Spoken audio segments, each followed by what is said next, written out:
So at last we came to the big day, the icing on the cake that is Siem Reap, the famous Angkor Wat temple experience.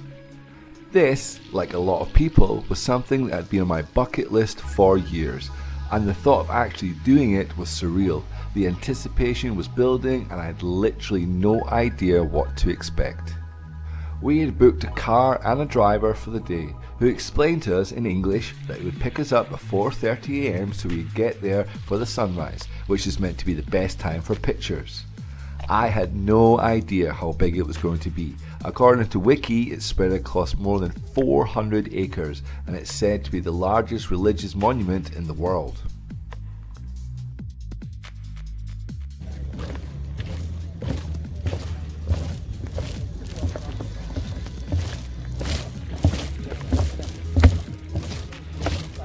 Oh, that feels weird.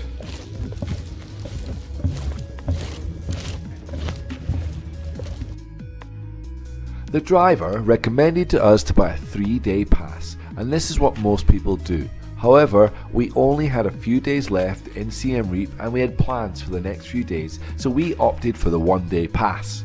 He took us to this ticket centre at about 4:45 AM and it was mobbed. Again, having no idea what to expect, I was surprised at this, and it was considered to be the off-season for Siem Reap. Here is a basic overview of what to expect. 1. You must possess an admission pass or an Angkor pass. To visit the temple and site in Angkor, you need the pass. Passes can be purchased at the main entrance to the road on Angkor Wat, and if you want to catch the sunrise there, you need to get there as early as possible because there are solid queues all morning. 2. Passes are sold in 1 day for $37, 3 day $62, and 7 day $72 blocks that must be used on consecutive days. Photos are taken on the spot at the time of purchase and are put on your ticket to stop reselling or ticket forging. 3. Visiting hours are 5 AM to 6 PM, and some of the temples close a little earlier at 3 PM, so try to be aware of which ones you want to see and how long you have to do it. 4. Always carry your ticket with you. It will be checked upon each entry to each of the major temples by security.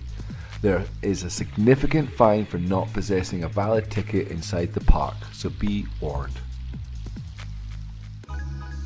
Once we got to Angkor Wat, which is the first temple stop for most people, we followed the throngs of tourists into the complex. It was still dark and quite eerie from being in the jungle, and it was only dimly lit from the cars behind us in the car park. We entered into the square fort-like area and were greeted with the first sights of Angkor in the distance. The temple is spectacular and it was everything I imagined. Beautiful and majestic.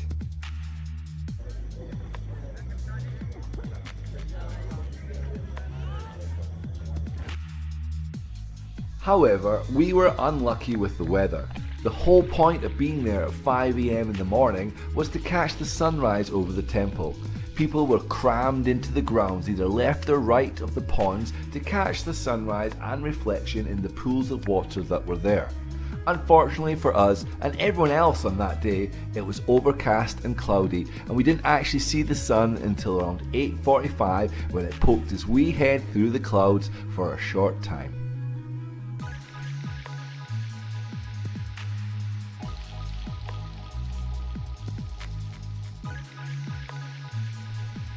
Luckily, within the grounds there are stalls and shops and cellars for breakfast, coconut coffees and all sorts of photo ops to keep us occupied until we were happy with our photos.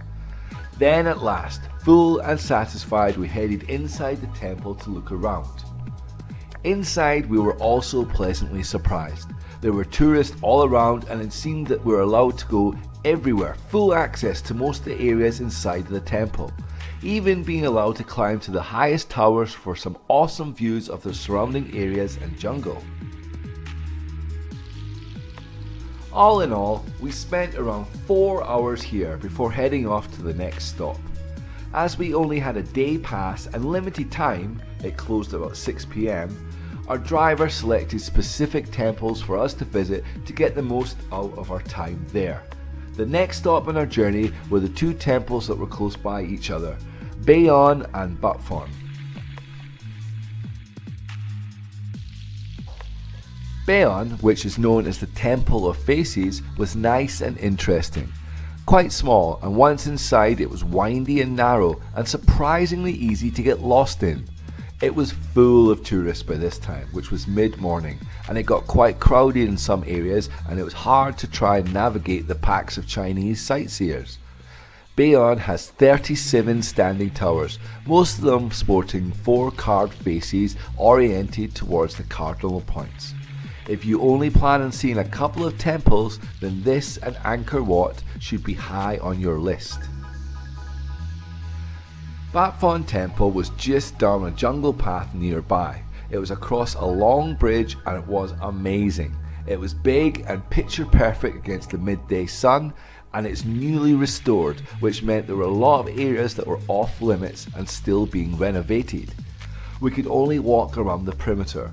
Since it was recently reopened after extensive restoration, which began in the 1970s, the archaeologists dismantling it, abandoning it during the 1975 war. The records were lost during the war, and it left an enormous jigsaw puzzle of rocks lying around which you can see. The restoration restarted in the 1990s and the temple reopened in 2011.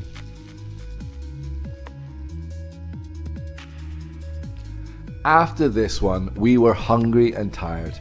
It was lunchtime and we headed towards the car park area.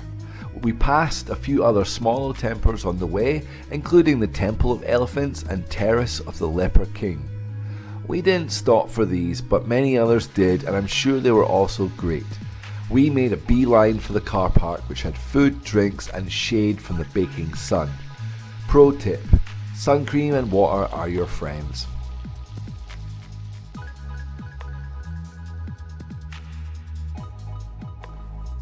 The driver then took us to his favourite temple, which he called the Temple of Woman. This turned out to be Bantare Sere. This temple had some of the most beautiful carvings we had seen at Angkor. It was lovely, but it was quite busy and we were getting quite tired by this time. It was around 2 o'clock, and with the temple complex closing in a few hours, we were eager to get to our final destination.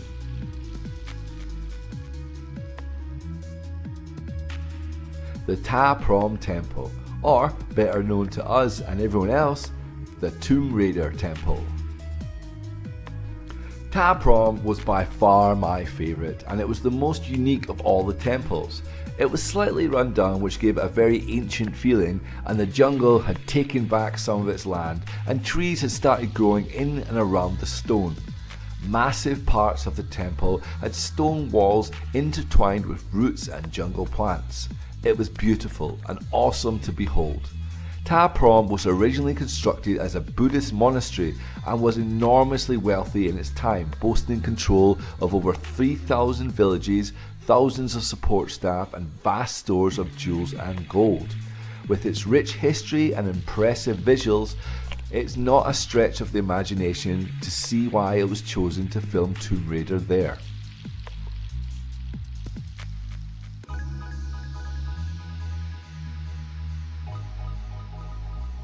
What a great day this was. We arrived home around 5:30 p.m, almost a full 12 hours of temple exploring. We were exhausted but ecstatic. Those with much more time would benefit from not rushing as much as we did, but hiring a car for $70 for the day made everything so much easier. We could explore at our leisure and didn't have to worry about holding others up, so we definitely recommend doing that. Thanks again guys, thanks for watching. Join me for the final day where we visit crocodile farms and lake villages. Take care, bye now.